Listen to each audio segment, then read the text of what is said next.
Et si pour certains, défendre la liberté de penser revient à se faire les chantres d'un nouvel extrémisme, il faut leur rappeler qu'aucun laïc ne s'est jamais comporté comme nos détracteurs. Aucun laïc n'a jamais essayé de convertir des croyants à coups de menaces et de fatwas, une kalachnikov dans une main et la classification périodique des éléments de l'autre, en hurlant qu'on a vengé la raison et le bon sens.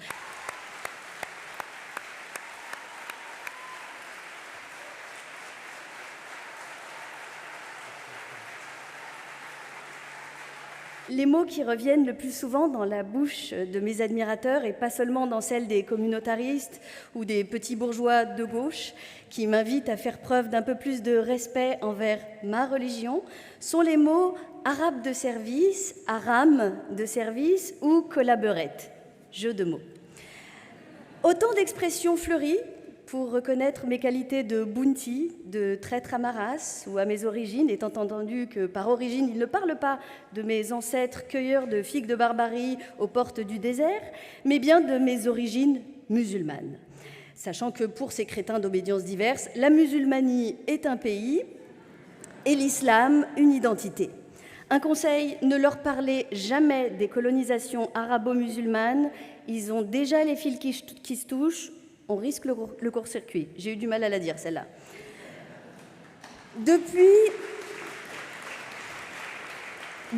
le 7 octobre 2023, il faut ajouter le titre de suceuse de sionistes, qui est particulièrement présent dans la bouche de spécialistes du genre, vu le temps que tous ces experts passent à sucer du mola, expression que j'emprunte à une amie très chère, que je ne nommerai pas, surtout qu'elle tient à rester discrète, depuis qu'elle a présidé l'année dernière le prix de la laïcité et qu'elle a reçu le prix Simone Veil.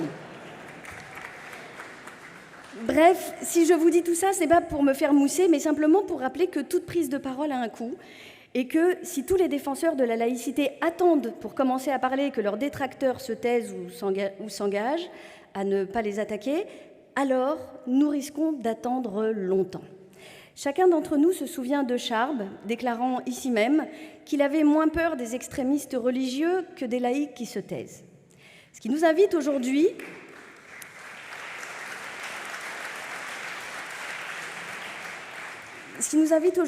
à aller au bout de ce constat. 12 ans plus tard, après Salman Rushdie, Charlie, Samuel Paty, Dominique Bernard et j'en passe, je crains que la paresse des laïcs à intervenir dans le débat public n'ait fini par céder la place à la peur. Et pendant ce temps, dans le meilleur des mondes, l'époque se veut encore plus respectueuse, plus prévenante et plus sensible aux ressentis et aux croyances de chacun. Une époque où tout le monde souhaite imposer le respect pour ses croyances qui vont de l'existence d'un ami imaginaire au bienfait du jeûne intermittent en passant par la liberté de toutes les jeunes filles à faire la promotion du voile ou de la modeste fashion jusque dans les couloirs de l'école et des lycées.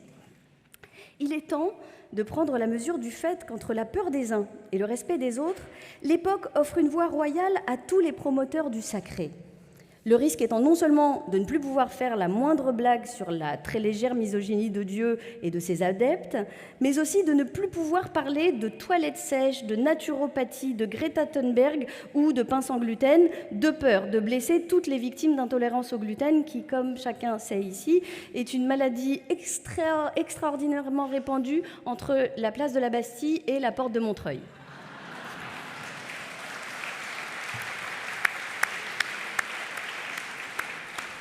Le problème étant que s'il suffit que quelqu'un, quelque part, croit en quelque chose pour en interdire la contradiction, alors il n'y a plus de contradiction possible. C'est tout l'enjeu. Lutter contre la paresse et contre la peur. Mais pas seulement pour défendre la laïcité, ce qui n'intéresse que les convaincus, mais bien pour jouir de la liberté que nous offre le fait de vivre dans un pays laïque. Parce qu'au fond, à quoi sert la liberté de penser si c'est pour limiter ou censurer son expression aux frontières de la sensibilité de chacun? À quoi sert de penser si c'est pour éviter de se confronter à toutes les idéologies, toutes les croyances, toutes les superstitions et tout ce qu'aucun aimerait exclure du débat et protéger de la critique en le consacrant? En un seul mot. Parce que... Oui, elle était pas facile à comprendre celle-là. Parce que la liberté d'expression va du droit de chacun à croire en ce qu'il veut à celui de rappeler aux croyants qu'il est peu probable que Dieu ait créé l'univers en une semaine, il y a de ça 6500 ans, ne serait-ce que par respect pour les dinosaures. Et si pour certains, défendre la liberté de penser revient à se faire les chantres d'un nouvel extrémisme, il faut leur rappeler qu'aucun laïc ne s'est jamais comporté comme nos détracteurs. Aucun laïc n'a jamais essayé de convertir des croyants à coups de menaces et de fatwas, une kalachnikov dans une main et la classification périodique des éléments de l'autre, en hurlant qu'on a vengé la raison et le bon sens. Parce que si on utilisait leur méthode pour prôner une religion laïque, on pourrait, nous aussi, asséner nos commandements. N'est-ce pas, frère Richard ? Mais bien sûr, sœur Sophia, par exemple, tu comprendras que si les lois de la République s'imposent à tous, les lois de Dieu, elles, ne s'imposent qu'à ceux qui y croient.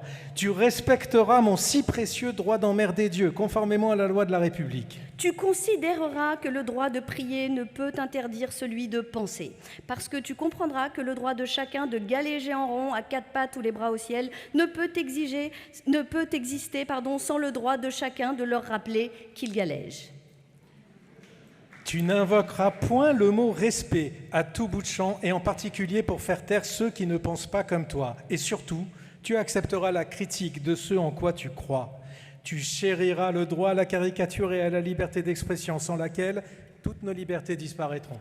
Tu rangeras ce que tu considères comme une offense bien au chaud dans ta culotte, ce qui ne t'interdira pas d'exprimer ce que tu ressens sans menace ni contrainte. Tu ne feras pas passer la critique d'une croyance pour du racisme envers les croyants et tu ne toléreras aucune assignation à résidence identitaire ou religieuse. Parce que tu défendras le droit de chacun à penser par lui-même, tu protégeras l'école de tous les prosélytismes et de toutes les idéologies. Tu chériras la fonction émancipatrice de l'école qui enseignera l'indifférence aux différences, pour citer Élisabeth. Tu ne laisseras pas seuls ceux qui se combattent pour ces principes. Tu n'assassineras pas ceux qui n'acceptent pas ces commandements et tu les inviteras plutôt à faire des dessins pour les critiquer. Et s'il te reste un peu de temps, tu liras Voltaire, Newton et Darwin parce que ça ne peut pas faire de mal. Amen.